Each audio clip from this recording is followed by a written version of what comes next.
বীরবাহা হাসদা সংবাদ মাধ্যম কন্ট্যাক্ট করা হয়েছে বলে তারপর তিনি কি বলেছেন সেটা শুনে নিন। ওখানে এক জায়গাতেও উনি বলেননি যে অখিলগিরি যে কাজগুলো করছেন তার জন্য দল ওর বিরুদ্ধে ব্যবস্থা নেবে, তার মানে ঠকঠক করে কাঁপেন। দেখুন একবার বীরবাহা হাসদা ঠিক কি বলেছেন। বীরবাহা, আপনি একজন মহিলা, আর একজন মহিলার এই অপমান দেখতে ভালো লাগছে আপনার? অবশ্যই একজন মহিলা হিসেবে আর একজন মহিলার অপমান তো বরদাস্ত করবো না, আগেও করিনি, এখনো করবো না, পরেও করবো না।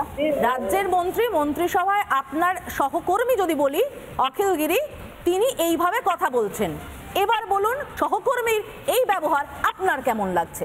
দেখুন, মন্ত্রী হোক আর যেই হোক, একজন মহিলা হিসেবে কখনোই মানে সমর্থন করবো না আমি একটা মহিলাকে অপমান করাটা। কিন্তু সবাইকে একটাই কথা বলবো যে যখনই কোনো কথা বলে তাতে যেন একটু সংযত হয়ে বলে। আমি আজিজুল সাহেব আপনার কাছে আসছি। আজিজুল দা, অখিলগিরি যেটা বলেছেন, প্রথমত বলুন যে মানে এটা কি মমতা বন্দ্যোপাধ্যায়ের প্রশ্রয় বলছেন? মানে গোটা রাজ্য জুড়ে তৃণমূল কংগ্রেসের ছোট নেতা, বড় নেতা, মেজো নেতা সবাই যা করে সব কি মমতা বন্দ্যোপাধ্যায়? ছোট নেতা কি আমি বলছি কুচোমাস্তান? আচ্ছা তাহলে তুমি বলে দাও অখিলগিরি কে? মন্ত্রী। হ্যাঁ মন্ত্রী। মন্ত্রী কি বরখাস্ত মন্ত্রী হচ্ছে? না না, মমতা বন্দ্যোপাধ্যায় বরখাস্ত করলেই মিটে যাবে তো। মানে আমি নিজে কথাটা অ্যাকশন নিন। উনি যে কথাটা বলেছেন, তৃণমূল কংগ্রেস থেকে বের করার দম আছে? তুমি বৃজভূষণের নাম শুনেছো? আমি সব ভূষণের নাম শুনেছো তো? আরে আমি সব কটা প্রোগ্রাম করেছো? আগে আপনি বলুন কটা প্রোগ্রাম করেছো? আরে দূর, আরে বৃজভূষণ নিয়ে কটা প্রোগ্রাম করেছো? আগে আপনি বলুন অখিলগিরি নিয়ে বলুন। উত্তরপ্রদেশে মন্ত্রীর ছেলের গাড়ি চাপাতে কজন? অন্ধ্রপ্রদেশ। আপনি আগে পশ্চিমবঙ্গের কথা বলুন। পশ্চিমবঙ্গে বলুন অখিলগিরি, আগে বলুন যে ভয় লাগে অখিলগিরিতে? কেন ভয় লাগে? তাহলে ঠকঠক করে কাঁপেন। বললাম তো অখিলগিরি একজন বলেন যে সুমোটো মামলা করা যাবে না, শতপ্রণোদিত মামলা করা যাবে না, একজন বলেন যে বহিষ্কার করা যাবে না। করুন, কিছু অ্যাকশন নিন। অখিলগিরিরা আপনাদের সম্পদ হয়ে গেছে। দেখো, একটা দল যেমন করে বৃজভূষণকে সরানো যায়। বৃজভূষণ কি তৃণমূল করে? বিজেপি করে। বিজেপি তো খারাপ দল আপনার মতে? আপনারা তো ভালো। যোগী আদিত্যনাথ তো খারাপ। আপনার কথা যোগী আদিত্যনাথ তো খারাপ। আপনারা তো ভালো, আপনারা তো বেস্ট, আপনারা তো ফার্স্ট বয়।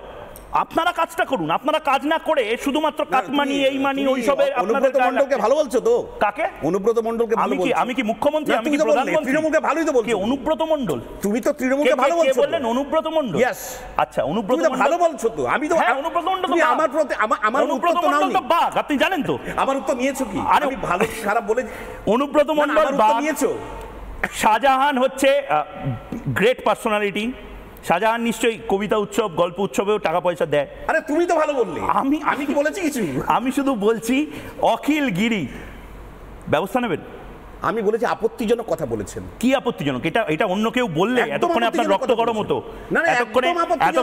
এতক্ষণে আপনারা চোয়াল শক্ত করে মোমবাতি মিছিল করতেন। দল ভাবছে। কি দল ভাবছে? কতদিন ভাববে? দল কি ভাবছে? এটা কি থিওরি অফ রিলেটিভিটি নাকি? ভেবেই যাচ্ছে দেশের।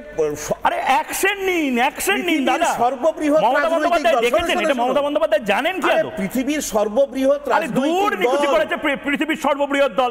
আমি দেখতে পাচ্ছি যে সততার প্রতীক একটা দল আছে, সেই সততার প্রতীক দলে এরকম অসভ্য একজন মন্ত্রী হয়ে বসে আছেন, যে ভারতের রাষ্ট্রপতি থেকে শুরু করে একজন ফরেস্ট রেঞ্জ অফিসার। প্রধানমন্ত্রী বায়োলজিক্যাল নয়। আরে বাবা, আপনারা কি বিজেপিতে অবসেসড? আপনি কি বিজেপিতে অবসেসড? সকালবেলা উঠে আপনি কি করেন? প্রথমে বিজেপি। আরে দেশ ছাড়ুন, রাজ্যটা ধরুন। আমি বলছি রাজ্য কি দেশের বাইরে নাকি? মানে আপনি কিছু করতে পারবেন না? আরে রাজ্য কি দেশের বাইরে? অখিলগিরি ফোন করে আবার ভয় পাইয়ে দেবে না? আমি দাবি অখিলগিরি আবার কিছু বলবে না তো? আমরা দাবি করবো তাহলে বিজেপি আছে। আরে মিছিল করুন। আরে বিজেপি করুক না রে ভাই, মানে আপনারা করবেন না? আমার দরজায় খিল দিয়েছি, আমার দারুণ জ্বর। অরিত্র, তুমি অন্য কারো সঙ্গে বেঁধো ঘর। আমার মনে হচ্ছে অখিলগিরি আসলে পাওয়ার সেন্টার হয়ে যাচ্ছে তৃণমূল কংগ্রেসের। এতগুলো সেকশনে মামলা হতে পারে। অনির্বাণ ব্যানার্জি, যিনি অন্য সময় বলে দেন যে সুমোটো মামলা হচ্ছে না কেন, ইন্টারভেনশন হচ্ছে না কেন, এখানে বলে দিলেন। আজিজুল দা কিছু বললেন না। মানে পাওয়ার সেন্টার আসলে ওই আধার, ক্ষমতার আধার হচ্ছে অখিলগিরি আর শাহজাহান। চমৎকার।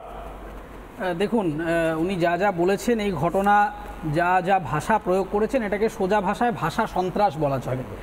এবং এটা কোনো সুস্থ স্বাভাবিক মানুষের থেকে কাম্য নয়। এটা যদি আজকে মহিলা একজনকে বলা হয়েছে বলে আমরা আলোচনাটার গভীরতাটা অন্য জায়গায় নিয়ে গেছি, যদি পুরুষকে বলতেন একই কথা বলা হতো। কোনো মানুষকেই এই ভাষায় আক্রমণ করা যায় না এবং তার বিরুদ্ধে যা ব্যবস্থা নেওয়ার আছে সেটা নেওয়া হবে। কিন্তু প্রশ্নটা যেটা, যে আমাদের আলোচনা একটু কনটেক্সট অ্যাড করতে হবে, যে আজকে ফরেস্ট রেঞ্জ অফিসার ওখানে একটা হকার উচ্ছেদ বা কোনো একটা কাজে গিয়েছিলেন, হকার উচ্ছেদে যান, তাহলে মন্ত্রীমশাই ওখানে এসে কাজে আটকালেন কেন? যদি হকারদের সমস্যা হয়, হকাররা সেইটা নিয়ে আন্দোলন করবেন। আমরা এখানে হকারদের দেখতে পেতে পারতাম, তারা কোনো রকমভাবে সরকারি কর্মচারীদের সাথে একটা বচসায় জড়িয়েছেন। যখনই একজন পলিটিক্যাল ফিগার সেখানে ঢুকে যাচ্ছেন এবং ঢুকে গিয়ে তিনি নিজের ক্ষমতার অপপ্রয়োগ করছেন, বলছেন দেখিয়ে দেবো, ওই করবো, তার মানে কনটেক্সটে এরকম একটা সূত্র থাকতেও পারে যে এই যে বেআইনি হকার জমি অধিগ্রহণগুলো হয়েছে তার সাথে কোনো না কোনোভাবে এই মন্ত্রীমশাইয়ের যোগ রয়েছে। এবার তিনি কোনোভাবে ফাইন্যান্সিয়ালি বেনিফিটেড নাকি পলিটিক্যালি বেনিফিটেড, নাকি তার এখানে রোলটা কি? তার বাড়ি তো ভাঙচুর করা হয়নি বা তার বাড়িও বুলডোজার দিয়ে ভেঙে দেয়নি কেউ।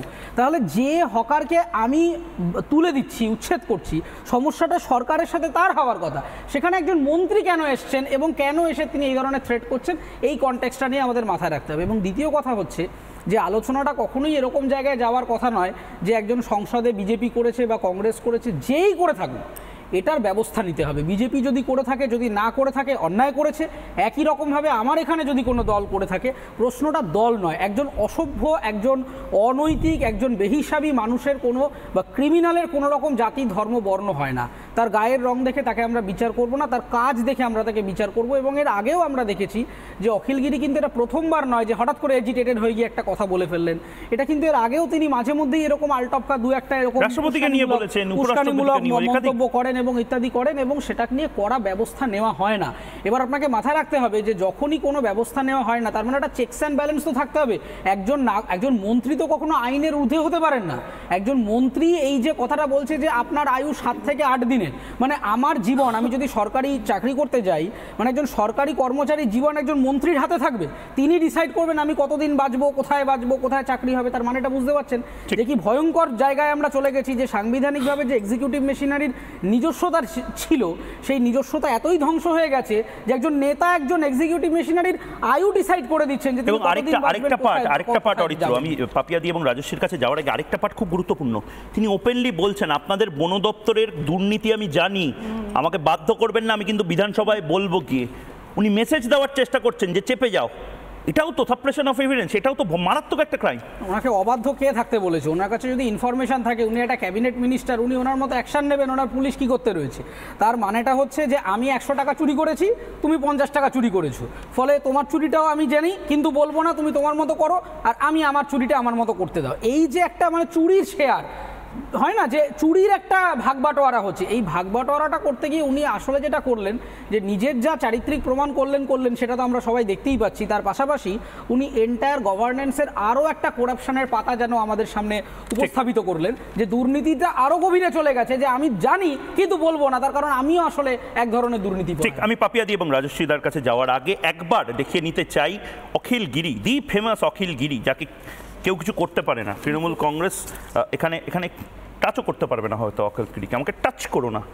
সেই অখিল গিরি আমি একবার দেখিয়ে নিতে যাই অনির্বাণ। এটা দারুণ লাগছে দেখতে। রাজ্যের মন্ত্রী, মণিপুরের না বা পশ্চিমবঙ্গের, ফুলটা দেখো, ফুল অসম্পাদিত যে ক্লিপ বিচলিত করতে পারে। কিন্তু দেখুন, আপনার বাড়ির মেয়ে যে কিছুদিন আগে পরীক্ষায় পাশ করে হয়তো সরকারি চাকরি পেয়েছে, এখন সে সরকারি চাকরিটা করছে, কাদের সাথে ডিল করতে হয় এই বাংলাতে দেখে নিন। স্যার আমি ডিউটি করছি বলে তুলে নেবেন? আপনাকে ডিউটি এখান থেকে কেন? স্যার নাইট ডিউটি করেছে আমার স্টাফ, যে দোকান না বসুন। Night duty? নাইট আপনিই বলেছেন, কে ছিল প্রদীপ বলেন? কে নাইট ডিউটি করতে বলেছে? স্যার আপনি বলেছিলেন যে দোকান না বসে। আপনি রাত্রিবেলা কেন কাটলেন আমি জানতে চাই। রাত্রিবেলা কেউ কাটেনি। এখনকার সময় কেটেছেন? কি বলেন? কেউ কাটেনি। ভিডিও ফুটেজ আছে, ভিডিও ফুটেজ আছে। হ্যাঁ ঠিক আছে, আর তোমরা রাত্রিবেলা যে বসিয়েছো,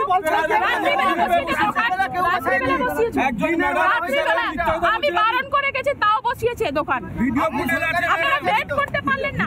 আমি তো বললাম বসবো, আমি বসবো, আপনারা ওয়েট করতে পারলেন না। বললে হবে না।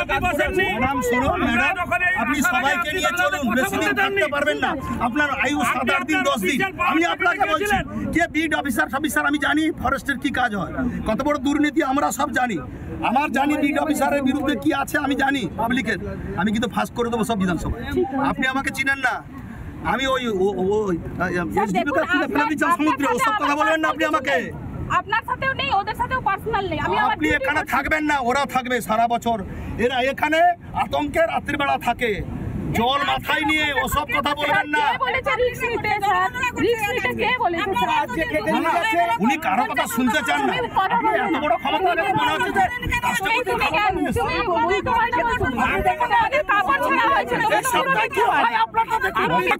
আমরা নিলাম, এর ভিতরে যদি আপনি আসেন আপনি ফিরে যেতে পারবেন না। আমি আপনাকে বেশি কথা বলবেন না আপনি, একদম সরকারের সাথে সরকারি কর্মচারী মাথা নিচু করে কথা বলবেন। সরকারি কর্মচারী আমাদের কর্মচারী মাথা নিচু করে কথা বলুন।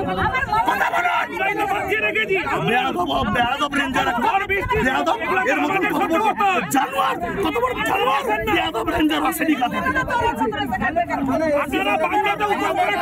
ভাবতে ভাবে হবে না, যে ঠাকুর যে ফুলে সব ডাং নিয়ে পিটাবো না, তখন বুঝবেন।